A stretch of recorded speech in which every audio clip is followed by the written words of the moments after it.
right. I feel like coming home. This was almost 25 years ago. We helped design this building with Legoretta. And just to share a few things about Legoretta, Legoretta always said he wanted to pull people in as a team. He said, I'm the quarterback. I call the shots, but y'all run the plays. So they brought us in to work on the interiors. We had to interview for the project. And when I interviewed for it, I said, we're going to follow your cue. Everything we do in this building is going to look like you designed it. And he said, that's the team that I want. So when we worked with them on this building 25 years ago, we designed all kinds of things. There's like 25 to 30 separate custom designed pieces of furniture and things in this building, like the big screen at the entry when you come in, the big tall new book area with the glass on the top, the bookcases, the big tables in the back, the big solid Adequine stone blocks. Some of those things, they all look like it. And one of the biggest compliments was Legoretta called me up many years ago, and before he passed, of course, and he said, you remember that bench that you designed with the arm in the middle? Can I use that on another project? And I said, well, absolutely. And he said, well, I just wanted to ask your permission because I didn't design that bench. And I said, well, we designed it to look like you did it, so feel free to use it. So it was a wonderful compliment from him, a world-famous architect. And a little bit more about this museum, I was telling Sarah, and Caroline knows this, but Anna Brooke, our young daughter, when she was 4 and 5 years old, I was designing this building. And I said, can you help me? I need some help. And she goes, yeah, I can help you, Dad. So she helped me design some of the kids up in the children's area. So if you look at it, there's like a little dog shed thing that you can go underneath of the books. Kids can crawl on it. There's other elements in here. And as a little kid, it's fun to inspire little children to think they can help you because they actually can. They can free up your ideas. So this conversation is not so much about this building, although I may mention a few things in a minute about it. It's about Lost. And when Kylie said, okay, your theme is Lost, I said, well, wait a minute, I thought I was giving a lecture. And they said, well, you are, but you've got to have a theme. And I said, well, okay, Lost. How do I relate to Lost? Because I'm all about art and architecture and sketching and artists and human scale and things like that. And I work for a firm that I've been at forever, 38 years, because I love it. There's all kinds of things that I do every day that I'm just passionate about. And it's fun. It's a lot of fun. So I thought, well, wait a minute. Maybe I'll bring my sketchbook and show them some sketches. Just simple little things that I do all the time. Nobody has to see that. And I've got sketchbooks here for everybody in here. And colored pencils. So if anybody wants to, before we get started, come up here and grab a notebook, we can do that. Because grab a colored pencil, grab a sketchbook, and just fill the pages. Because I firmly believe that people need to interact. And I'll talk about this in a minute, but it's one thing to take a photograph. It's another thing to do a sketch. You're more intimately involved with it. Sure. Oh, that's it. They went fast. Sorry. I'll take one. I can help you. Here you go. You want one? Yep, I'll do. Who wants one? I have one more to pass out. You might have to have a buddy if there's not enough. Share, spin it up. I did, thank you. We'll share.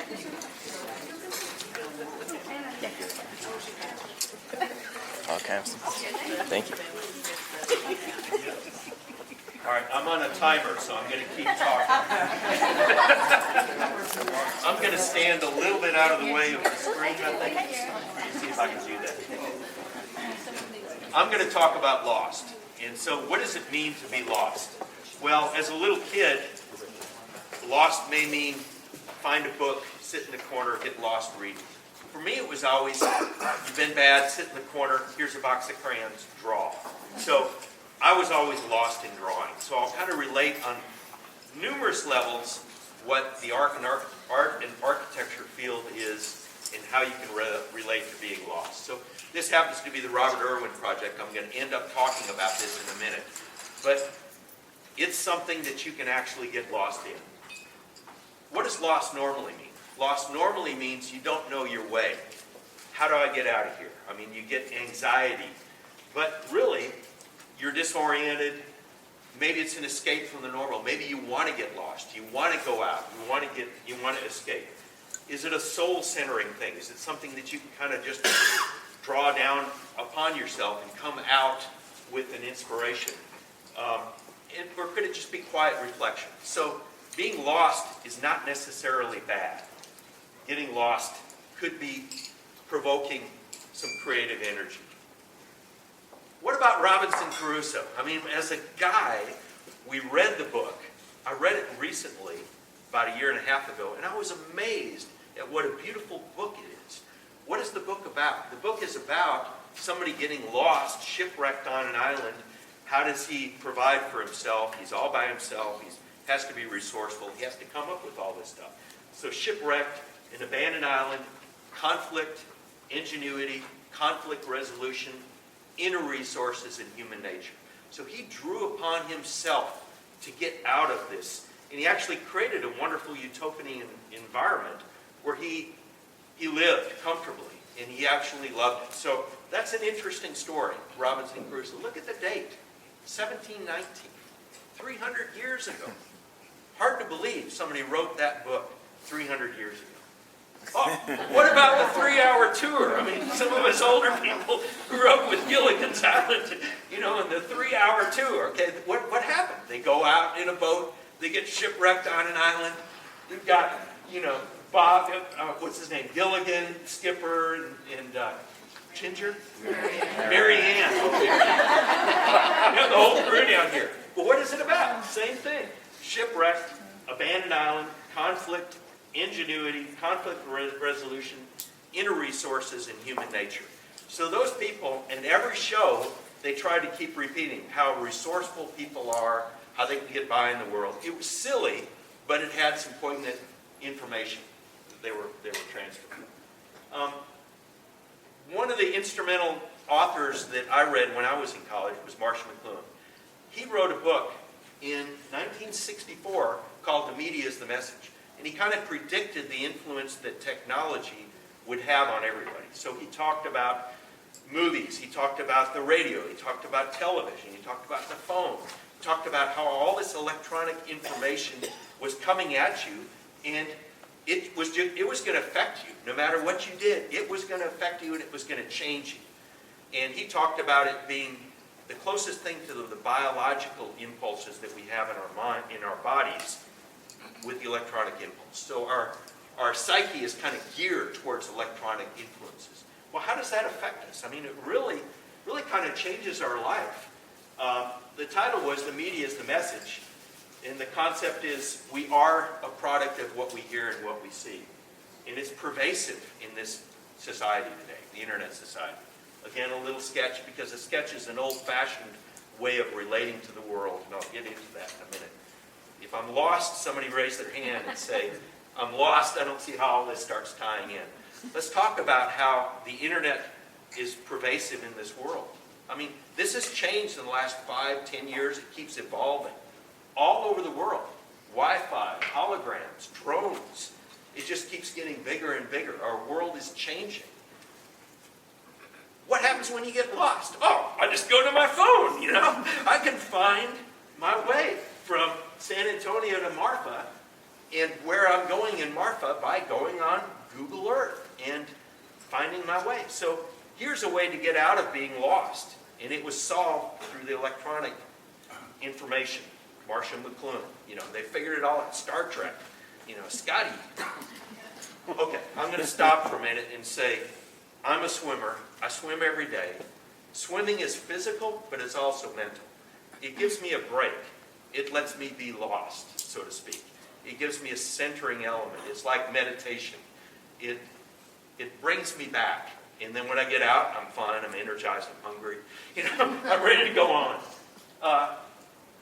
Think about the fluidity, the immersion, the reflected light, and something I can't talk about right now, but it's called subliminal problem solving. I'll just mention that subliminal problem solving means you solve problems by not thinking about them. And if anybody wants to talk about that later, we can talk about that later. It's pretty interesting, and it's something that I've been practicing, striving to practice for years. What about in napkin sketches? Airplane sketches, I call them. sketching is a tool that anybody can use to quickly jot down an idea, and it doesn't really make sense to anybody else, but it makes sense to you. And you do a sketch, and what do you do with it? You throw it away. You lose it. Here's the sketch. It gets lost. I've got boxes of sketches that Sarah won't let me. She wants me to throw away, but I won't let her. So at some point, I'm going to have to deal with it. But you can get lost in an idea, and you can express yourself through sketches. So art and architecture. These happen to be sketches from a trip to Bhutan. But where would we be without the idea of sketching and resolving idea? When you take a photograph, let me say this. You take a photograph, you look at it, you forget it. You do a drawing, you remember it. You go back and look at that drawing, you remember these views, you remember these details. So it's a way to kind of kick in and understand a little bit more detail of how those vented attic spaces work, how the stone works, how the big steps up to the temple work. You get that kind of expressive quality in the pen and ink by practicing, but you're also remembering it through sketching. So the idea is not lost. A couple more sketches and details. There's hundreds, thousands of these in my life. They're not meant to be precious. They're for me. Okay, lost. Let's break for a minute and talk about art and architecture and what art means. Art is usually in a museum. Here it's in a library. We've got wonderful art in this building as well. But you go to the building, and Donald Judd created a different idea out in the middle of Marfa, the middle of nowhere. And his idea was that if you go to the museum in New York, you have to fight the traffic to get there, you have to climb up the front steps, you have to pay your way to get in. Once you're in, you go through all the corridors to find the art that you want to see, and there it is, and it's, quote, contaminated by all the other art around it in the experience. So he wanted to create destination, site-specific artwork, and he truly believed that if you made the effort to drive all the way up to Marfa, that you would decompress, your ideas would begin to flow, you would leave the city behind, and when you saw that artwork, wow, it would make more of an impact. And that's what he was after with the art at the Chinati Foundation that he created. So it's in the middle of nowhere. It's in a high-arid plateau. I think a lot of you have been there. Go again. It keeps changing. It keeps evolving. We've been fortunate to be involved in a number of buildings there, and I'll talk briefly about those. Some that we weren't involved in, but are vitally important. The sculpture. The idea of pulling sculpture off of a pedestal, like the old way of looking at art, on a pedestal. He wanted to pull it down so you could actually be next to it, in it, walk around it, feel it, much like Legoretta felt about this building. Site-specific artwork, repetition of forms, immersion in the landscape, and direct and indirect light. He felt that the artwork was part of the environment, not in an enclosed building. Could be an enclosed building, but it was affected by the daily changes of light, the seasons, and everything else. It was part of the landscape. The John Chamberlain and the Mohair exhibit. Crushed cars. I mean, amazing. You walk up, you're about this tall. This is artwork floating in the middle of space. It's a repetition of forms, like the last one was. Everyone is unique. Everyone is different. The sculpture is off the pedestal. You're engaged. You're brought right in front of the artwork. The tour de force, the 100 aluminum boxes, every single box is the same height, width, and depth, but every single box is different. So he believed in repetition of forms, in the idea that you can change everything, but still keep things the same. And we'll get into Irwin in a minute, but all these artists felt a common denominator, that you could look at art differently than the way art has been looked at in the past. We did the Dan Flavin many years ago. What year? 2000, 1999. And again, Dan Flavin was 6 buildings that we constructed, detailed, I won't get into all the architecture, but the idea was that you were immersed in the light, there was fluidity, there was reflected light, not just the direct light that you see here, but the reflected light around it. He understood predictable wavelengths and how colored wavelengths of light interacted with each other. He worked on repetition and mixed colors. So you end up with things like this, where the color is eking out of the, quote, art form onto the walls, and it changes colors as it goes into the space. I'm not here to talk about that, but just show you an example of light as art. And it was kind of a new concept. The building itself, pretty complicated. Won't go into that, how we had to construct it. Won't go into that, to show you that it wasn't easy. So let's take a break again for a minute, jump into the pool, forget about, get lost, and let's think about this. Now, where did these ideas come from? Where did these guys come up with this? And how does that relate? Let's go back into art history.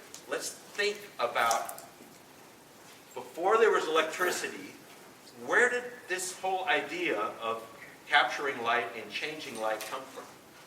Let's talk about Impressionism. So, Impressionism in art, Paul Cézanne, Houses on a Hill, my favorite painting in the Magnay. Some people call it an unfinished painting, but who knows? It's about capturing light. It's about colors. It's about not being perfect, but capturing the essence and the quality of the world. And it looks like it's effortless, right? Another one of his paintings. Think about how the colors dance across the surface. He's trying to capture light, but he's not drawing the house perfectly with the rafters and the chimney and the brick on the chimney. He's just dabbling with it. He's getting an expressive quality of it. And the colors are shifting and bouncing all over the place. Notice the frame. We'll talk about the frame in a minute. What about Monet? Monet painted in series. Monet painted the same scene over and over again, different times of the day. Pulled the paintings up, put the next one down, pulled this canvas up, took it up the next day, and picked back up. He painted the same scene over and over and over again. But the color shifted, the light shifted.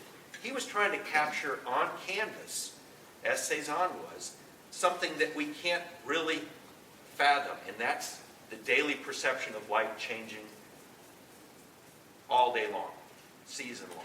So this was an attempt by him. Look at Paul Seurat. Wonderful painting. He was 27 years old when he did this masterpiece. What did he do? He did pointillism. He worked with colored dots next to other colored dots to energize the canvas. So the canvas started coming alive with light. Colors that aren't even in there. He just dappled in them to make them more expressive. So the idea is these artists were capturing qualities of light on canvas. That's all they could do at that point. Nobody was into minimalism or that sort of thing. So let's talk a little bit about Robert Irwin. This is actually the largest permanent exhibit of Robert Irwin's work in the world, and it's in Marfa, Texas. It's about immersion. It's about fluidity. It's about reflected light. It's about order and breaking the order. It's about simplicity. It's about the integration of art and architecture. And it was inspired by the ruins of 1920s fort. Here's the site in Marfa. I'll skip through some of these. This is the project when it's finished, 13,000 square feet. These are the ruins that inspired him. So an army hospital designed out of Washington with an engineer that didn't even ever go to the site. They built it out of concrete. There was no rebar in the concrete. That means as the ground shifts, it starts crumbling. It was never meant to last. But Robert found inspiration in this building. And one of the inspirations was that the floor joists used to be way up here, and they rotted out, the roof rotted out. All that's left are these concrete walls. But look at the light patterns coming across the spaces. He was inspired by that, and he wanted to do a project out there that related this and made people think about how light affects their life. This is it. We did a temporary installation at one of the buildings out in Cincinnati in 2007 to begin to understand how can you repeat what's there and show it in an environment, in an interior building. We measured the building. The building was almost everything at 10-foot centers, windows and doors, but it wasn't quite. And Robert said, that won't work. That will not work with my architecture. Everything had to be exact. Every window had to be exactly 10 foot on center. not 9'11", not 9'10", because the sunlight beams would not be crisp. They would be kind of compromised.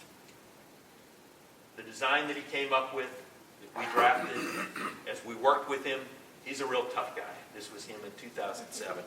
And he kept changing his mind a little bit as the project evolved. I won't get into that. We can talk about that later.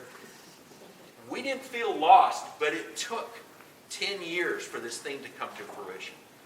One of his big ideas was the Dutch landscape. In artwork, the Dutch landscape was something new. It had a low horizon and a big, big sky. So in the building, we put the floor down low like it was on the ground, made it handicapped accessible, a lot of things. We left the window openings where they were, and we built a new building that was exact, built on the Cartesian coordinate system. Everything was graphically perfect. The window heights were set up where they used to be. The head of the window was, and you had this view of the Dutch landscape. The Dutch landscape looking through the windows of the museum out. It's all about the Texas sky, and it's about the light coming in. The openings themselves, very technical. Starfire glass, crystal clear glass, low ion, lets all the light into the space. I won't go into that. Minimalistic frames. It was complicated. We pulled it off. Robert's last idea was that the east half would be dark. The west half would be light. We'd take the floor plan and divide it up. We built models to try to explain to the board and to everybody what this was going to be. We built interior models. We used Photoshop to try to invent screens to show everybody what it was so the board could approve this project and get it off a dead center. Then we started construction. And the construction itself was amazing. Out there one morning, it was like 8 degrees. It had rained the night before. The reflections on the floor of the building are doing exactly what he's talking about. The big Texas sky, the light coming in, the rhythm of the light dancing down the long corridors. And then as we put the roof on, other things started happening. What a magic space. This space started evolving, but we could see it coming together, and it was all part of his vision. Here's the finished space without the artwork in it. It's an amazing rhythm of light pouring into the space, the floating ceilings, the concrete floors, the minimalistic plaster walls, the windows raised up for the Dutch painting idea. Here's the courtyard, 250,000 pounds of basalt in the center, Corten steel edges that look effortless but actually have concrete beams underneath them, the minimalistic trees, the repetition of the old ruins at the entry, and then the simple architecture of the space. It almost looks like a ruin with these Starfire glass windows looking into it. 196 windows, 3 foot by 6 foot in this project. The windows have the minimalistic frames. We did the fir double rafters, an old O'Neill Ford element, corrugated metal, which was used on all of them. The building slices into the landscape. So it's all flat and all level. And what a lot of people don't understand is there's drainage and things underneath the gravel beds, so when it rains, it all gets transferred into cisterns and stuff like that. Here's a view looking out of the dark gallery towards the entry. And what this shows is his film. He used film on the east side, the dark side. All the windows. He had other complicated things that he was going to do originally. But in true form, he refined everything towards the end. He was changing his mind to make it more simple, more strong than it was originally. Crystal clear Starfire glass, a dark film. When you get into the space with the dark scrims down the middle, all the windows are covered with the dark film. The white area is crystal clear. You're beginning to see the light dancing through the windows on either one of these scrims. This is the dark, with the sunlight coming through and hitting a scrim, which is a double layer of stretched fabric. The sunlight hits it, and then it hits the layer behind it, and then it hits the wall behind it. So what he's trying to do is show you that the light can be understood. And we all take light for granted. This is the white gallery. This happens to be the west side, so this is an afternoon, sunlight pouring in. It changes all season long with cloud cover, with low sun angles, high sun angles, everything's changing. And what he's trying to get you to do is pause and reflect and immerse yourself in the architecture and in the art, to draw upon yourself and to think about your world and appreciate what everybody takes for granted, which is the light. This is our photographer, Mark Menjivar. Many of y'all know Mark. He's a great, great person. He took a self-portrait in the middle of some of the scrims at the end, the south wing. You're in the white area looking towards the east. You see a crystal clear window. You see a black scrim. You see these layers of black scrims in between. You look the other way, you see the opposite. You see the black scrims, you see the white scrims, you see the crystal clear window. You see these layers, these diaphanous layers of separation of nothing. It's just light, and you're experiencing this as you walk through it. So it's quite profound to be there at different times, different seasons, different light conditions. And I find it always inspiring. It's a truly amazing project. We were awarded an award on it. We made the cover of Texas Architect magazine. This is Robert Irwin. This is the true genius. This is the man that made it happen. Spent his life doing art. You've read some of his books. If not, look him up. Try to understand what he's done. He's absolutely amazing.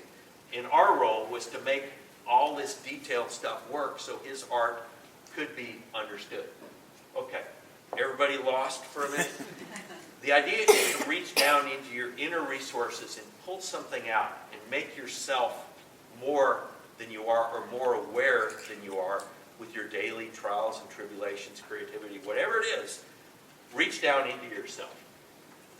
The way I do that is by sketching. So this was 2 weekends ago in Phoenix at Frank Lloyd Wright's Taliesin West. I've been there 14 times. Why would somebody go somewhere 14 times? You've seen the building once. You bought the book, maybe. You can look at the pictures in the book. No, it's constantly changing, just like the Irwin project. The light changes, the day changes. How do I record that? Quick pencil sketches. They're in here. Pen sketches. I was in a lecture. I was given a lecture. There were other lecturers. While I was waiting, I drew all over the program, like I'm inviting y'all to do here. Just use your vehicle, use your creativity to capture ideas. They don't have to be special, but you're listening to somebody talk about something, and if you can explain that in a little sketch, it's worth it. How does this relate to work that we're doing today? So this is the new bridge that we just did down at HEB. This is the bridge and the parking garage. I was talking to Chris about it a little bit earlier.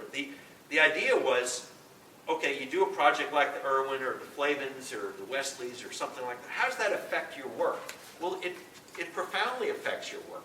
It changes the way you think. With this particular project, there was a lot of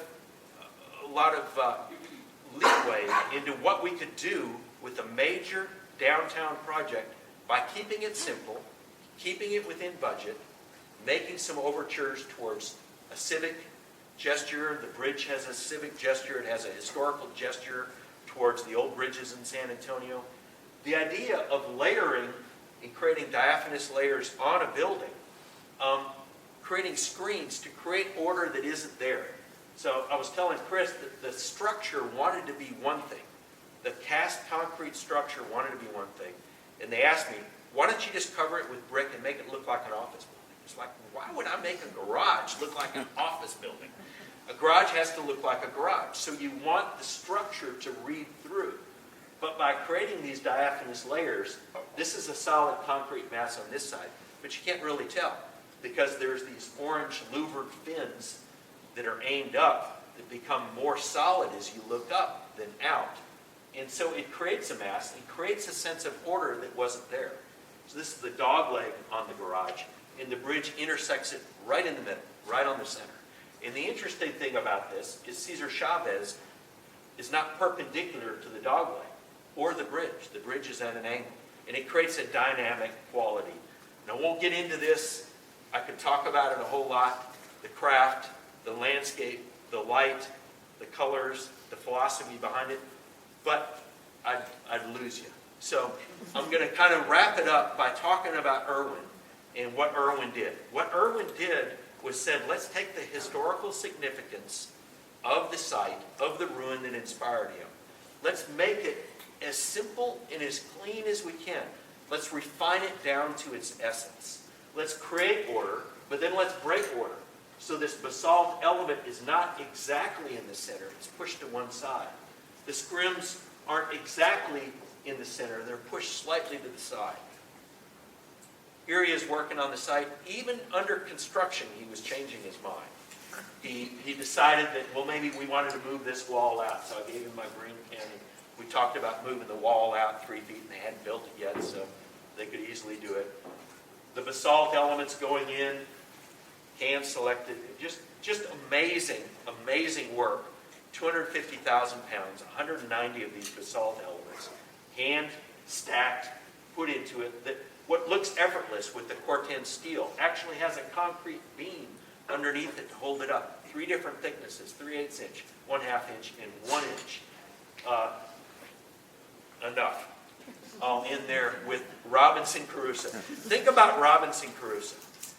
What was that book trying to do? Was it trying to enlighten people? Was it trying to tell society in 1719 that you can rely on yourself?